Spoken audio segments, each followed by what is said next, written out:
Muy buenas tardes a todos. Gracias por estar aquí, gracias a los colegas, a los estudiantes que nos acompañan por haber hecho el esfuerzo de llegar, por supuesto a los colegas organizadores de este importante evento.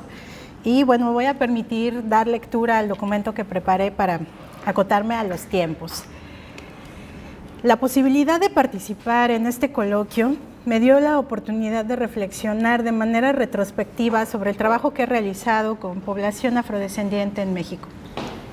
Cuando llegué por primera ocasión a la región de la Costa Chica de Oaxaca, hace más de 10 años, lo hice con el entusiasmo, temor y un importante número de interrogantes e inquietudes muy ceñidas a ese momento de mi historia, en el cual mi rol en la sociedad era la de ser un estudiante de posgrado, con un tema de investigación particular para desarrollar en un determinado tiempo con fines muy concretos. Hice lo que los cánones de mi disciplina de origen, la antropología, me dictaban como parte fundamental para establecer un buen rapport. Me presenté ante las autoridades civiles, militares y religiosas. Participé en diversos espacios, momentos y eventos permitidos para mi género. Registré los procesos cotidianos de la comunidad donde me alojé para dar cuenta de la organización social, así como de los procesos estructurales y simbólicos que dotaban, según yo, de sentido al ser y quehacer de las personas con quienes estaba viviendo en ese momento. Cuando deambulaba por las calles del pueblo, era común que la gente me preguntara de inicio, ¿tú qué vendes?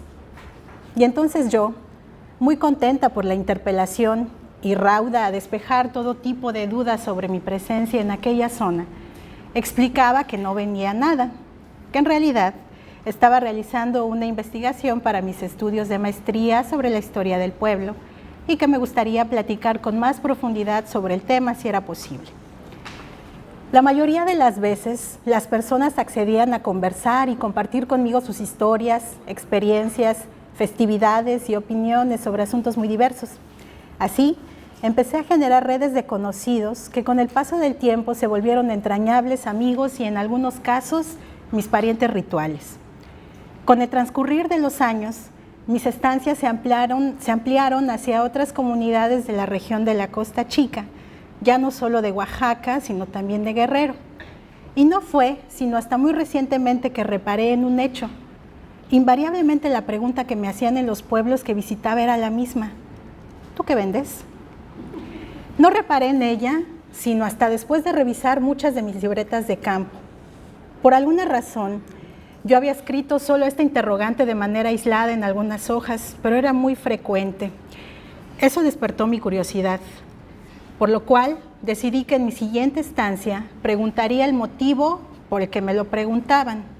Algo intuía, pero siguiendo la máxima durkheimiana, opté por no empezar con prenociones.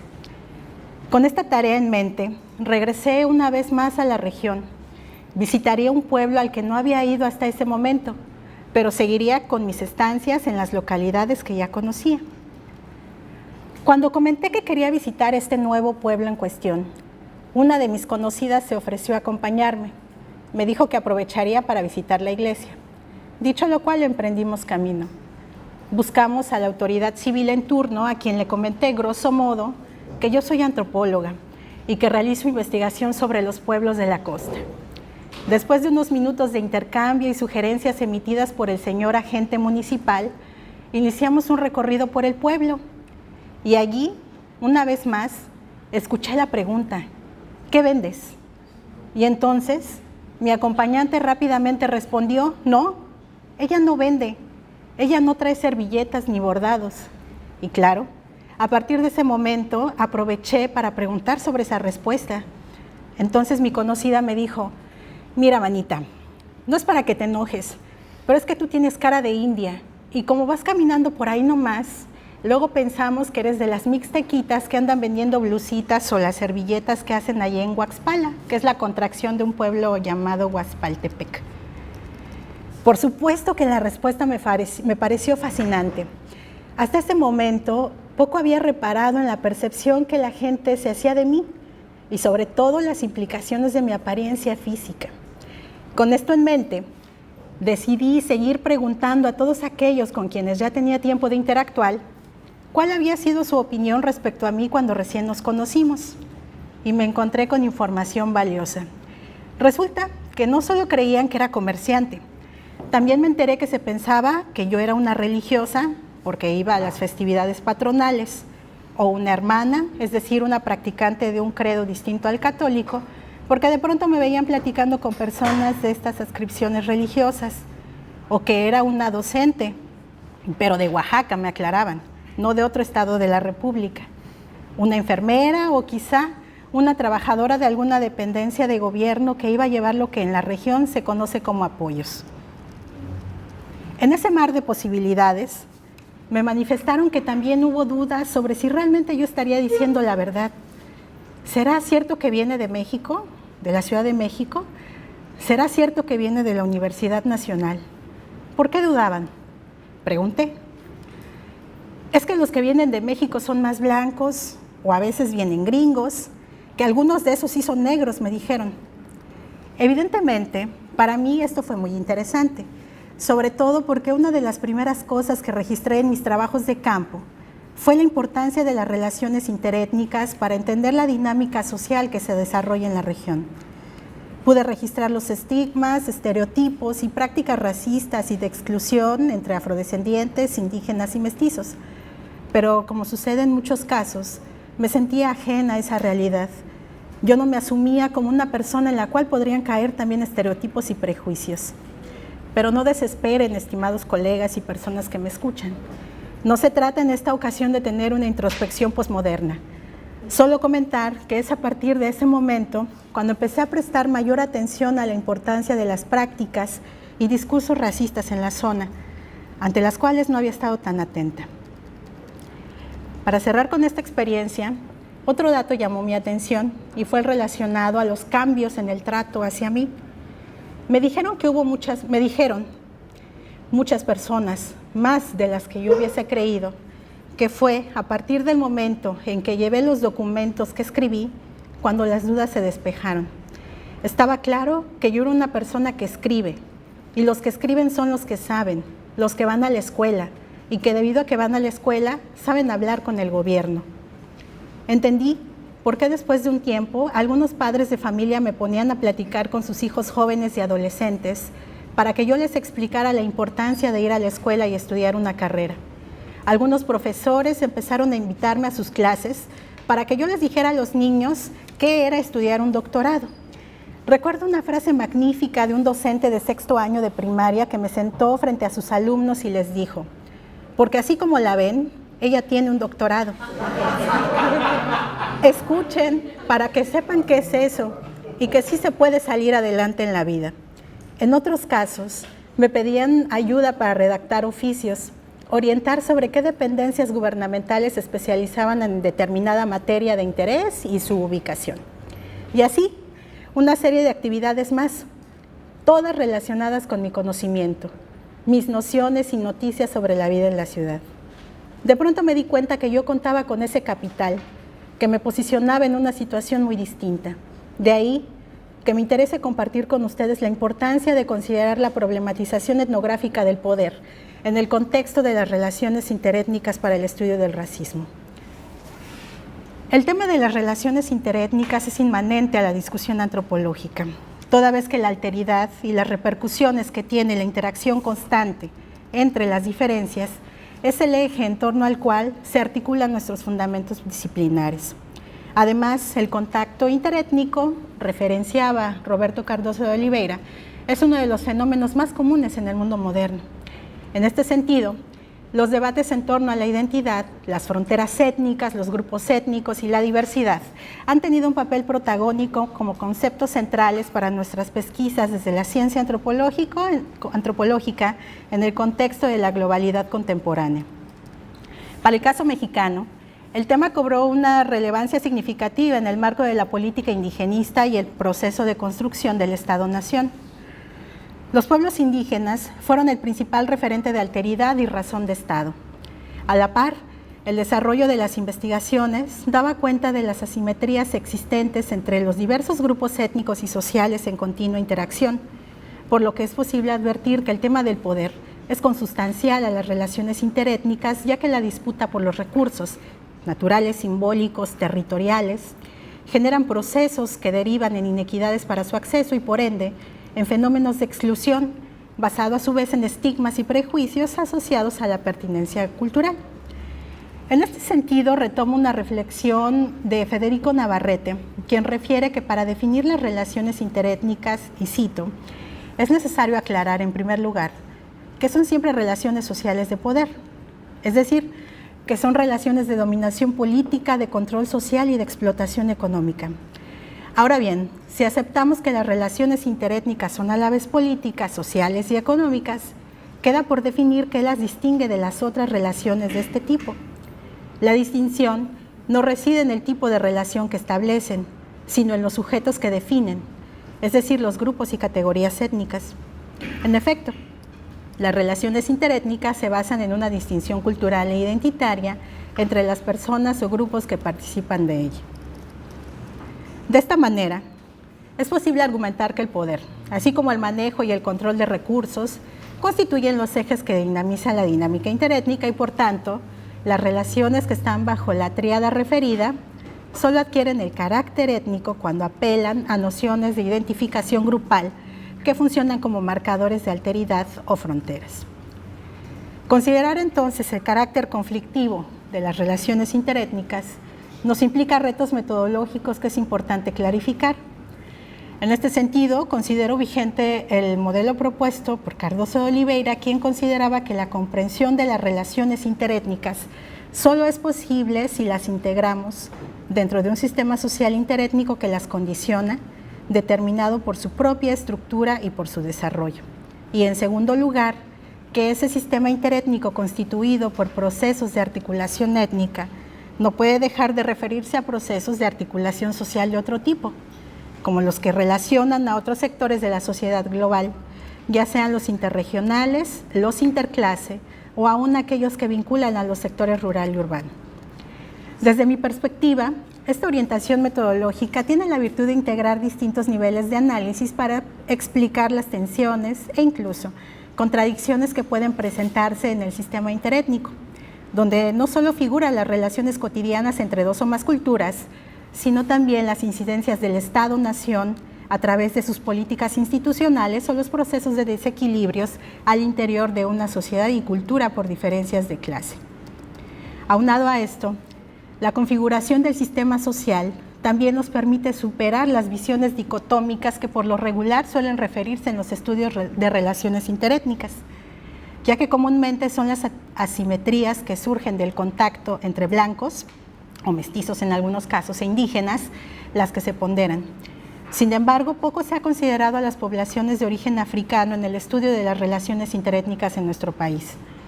Con el modelo cardosiano, esta visión podría ser superada de manera exitosa a través de la noción de fricción, y dicho concepto refiere al carácter conflictivo de estas relaciones modeladas por una estructura de sujeción-dominación.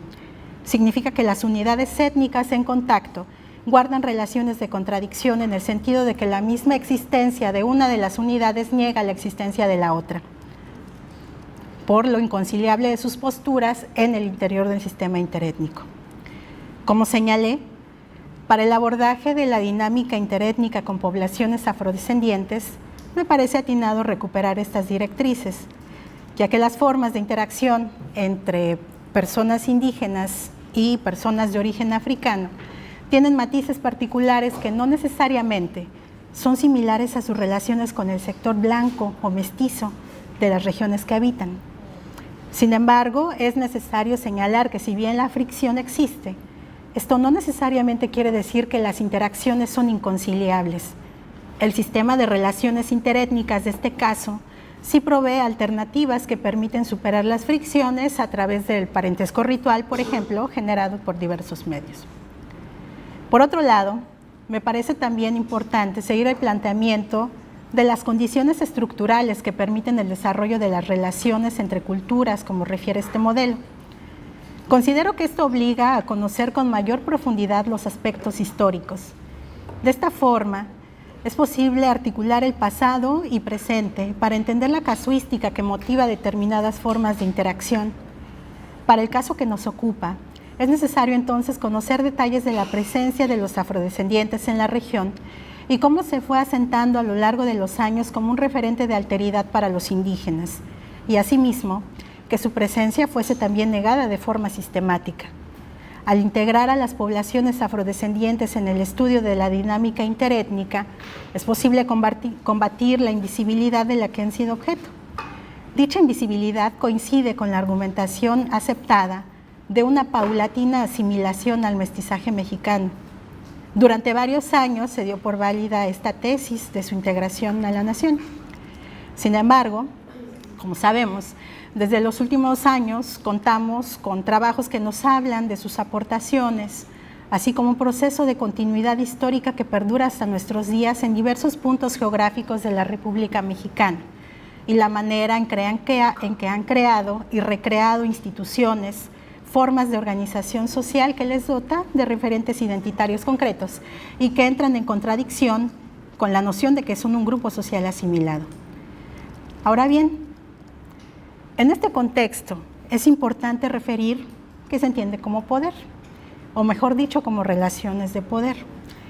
Ríos de tinta han corrido en la literatura antropológica sobre esta temática. Resultaría demasiado querer mencionar aquí todas las aportaciones y debates que se han realizado en la materia. Baste por ahora señalar que para autores, colegas mexicanos como Alfonso Barquín, el poder es una forma social que toma las asimetrías. Para este colega, las relaciones de poder se pueden entender a través de un eje que articula la cadena diferencia, asimetría y ejercicio de poder, donde el énfasis debería estar puesto, y cito, en qué cosas de las culturas son diferentes y cómo se construyen asimetrías a partir de esas diferencias. El motivo por el cual me resulta oportuno recuperar esta sugerencia metodológica reside justamente en la construcción de las asimetrías a partir de las diferencias.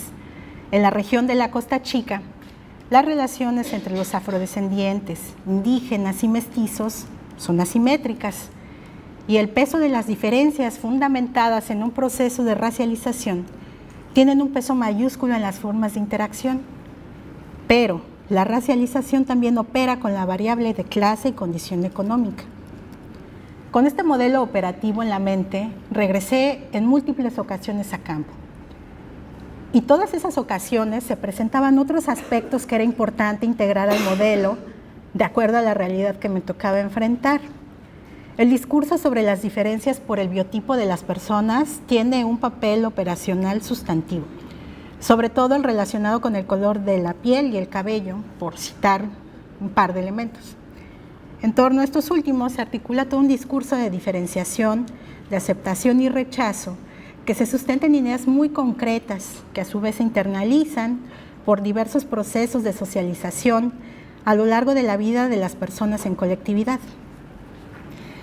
Aquí me parece muy oportuno recordar también, a propósito del poder, la propuesta de Eric Wolf en torno al estudio del poder y el papel de las ideas en el poder. Nuestro autor señala que habla de ideas en este contexto de acercamiento al poder porque espera, y cito lo que mencionaba Wolf, subrayar el hecho de que dichas estructuras mentales tienen un contenido, las ideas, tratan de algo, también tienen funciones, hacen algo para la gente. Al esforzarse por exhibir las características del mundo, buscan volverlo accesible a algún uso humano y al hacerlo, ejercen cierta influencia para reunir a las personas o para dividirlas. Tanto la cooperación como el conflicto invocan e implican juegos de poder en las relaciones humanas y las ideas son emblemas e instrumentos en estas interdependencias siempre cambiantes y cuestionadas. Para Wolf, el poder se expresa en varias modalidades, pero desde su perspectiva existe una que es de suma utilidad para entender el papel de las ideas y su praxis. Se refiere al denominado poder estructural, el cual se define como el poder que se manifiesta en las relaciones. No solo opera dentro de escenarios y campos, sino que también organiza y dirige esos mismos escenarios. además de especificar la dirección y distribución de los flujos de energía. También agrega, los grupos de poder monopolizan las ideas y los sistemas de las ideas y los convierten en elementos cerrados que hacen referencias a sí mismos. Además, si bien las ideas están sujetas a una variación contextual, esta variación se enfrenta a su vez a límites estructurales, dado que los contextos cambiantes también implican relaciones sociales y así adquieren su estructura a través de los juegos de poder. De acuerdo a esta línea argumentativa de Wolff, cabe preguntar, ¿cuál es el contenido que otorga la racialización de las personas que interactúan en la Costa Chica a sus relaciones? ¿Qué hace la diferenciación fenotípica para cada uno de los grupos? ¿Cuál es el recurso importante en las estructuras de poder en las relaciones interétnicas? ¿Qué ideas circulan sobre el cuerpo de unas personas y otras? Cuando inquirí sobre los cambios en el trato que me daban, descubrí que el recurso valioso que yo tenía era mi habilidad de escribir. Eso me decían las personas afrodescendientes con quienes hablé. Ello me vinculó directamente con el sector de personas consideradas mestizas o blanquitas. De acuerdo a diversos testimonios, ellos son quienes tienen la posibilidad de utilizar la escritura, para bien o para mal. Esto subvirtió la imagen que en torno a mí se había gestado inicialmente, por lo cual, de pronto, las consultas, orientaciones y opiniones que se me pedían no distaban mucho de las acciones más o menos cotidianas que se llevaban a cabo entre mestizos y afrodescendientes, donde estos últimos se ubicaban en una posición de subordinación. Relevante en esta experiencia fue cómo todos los demás elementos que inicialmente habían constituido un estigma sobre mi persona se fueron matizando. Fue tremendo descubrir cómo es que se puede ejercer el poder, cómo es que las condiciones de asimetrías están sustentadas en ideas de superioridad e inferioridad, y cómo mi presencia o mi corporeidad fue un medio para reflexionar sobre el racismo y las relaciones interétnicas. Y ante ese escenario, soy yo la que ahora se pregunta a sí mismo, ¿qué vendes? ¿Qué vendo? Gracias.